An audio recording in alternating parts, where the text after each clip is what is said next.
হে সন্তানের পিতা, আজান দিলে আপনি নামাজে চলে আসেন। আপনার সন্তান রাস্তার পাশে দাঁড়িয়ে আছে, একটিবার ওর ডাক দিতে পারলেন না যে বাবা নামাজে আয়? একটিবার ওর হাতটা ধরে বলতে পারলেন না যে বাবা নামাজে চলো? একটিবার ওরে আইনা এরপরে অজু করাইতে পারলেন না যে বাবা আজকে নামাজটা পড়? কেমন বাবা আপনি হয়েছেন? আপনি আবার ওই সন্তানের জন্য মঙ্গল কামনা করেন। আপনার সন্তান প্রকাশ্যে নামাজ ছেড়ে দিচ্ছে, আপনি বাবা প্রতিবাদ করতেছেন না, আপনি বাবা ওকে নিয়ে আসতেছেন না।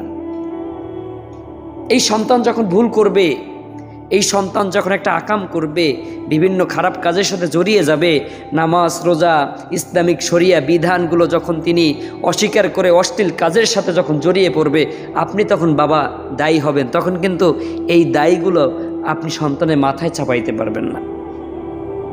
আজকে আপনি বাবা, আপনি নামাজ ঠিকই পড়তেছেন, কিন্তু সন্তান পড়তেছেন ওরে আপনি কিছুই বলতেছেন না। কি জবাব দিবেন ওই রবের কাছে?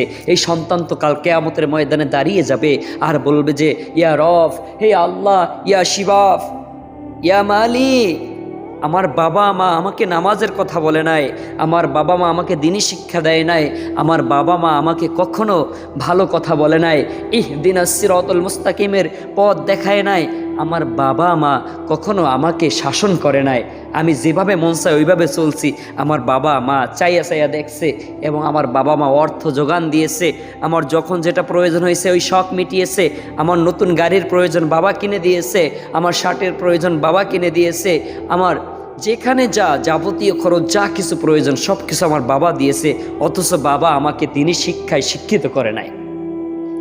এই প্রশ্ন আপনাকে ধরেই দিবে, এই প্রশ্ন আমারটা করবে, এটা টুডে অর টুমরো, আজ অথবা কাল কিয়ামতের ময়দান আপনাকে দাঁড়িয়ে এটার জবাব দিতে হবে। ওই সন্তান আপনার বিরুদ্ধে সাক্ষী দিবে।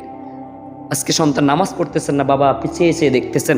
সন্তান অন্যায় করতেছে, মিথ্যা বলতেছে, সন্তান গাঁজা খাইতেছে, মদ খাইতেছে, জুয়া খেলতেছে, আপনি বাবা চেয়ে চেয়ে দেখছেন।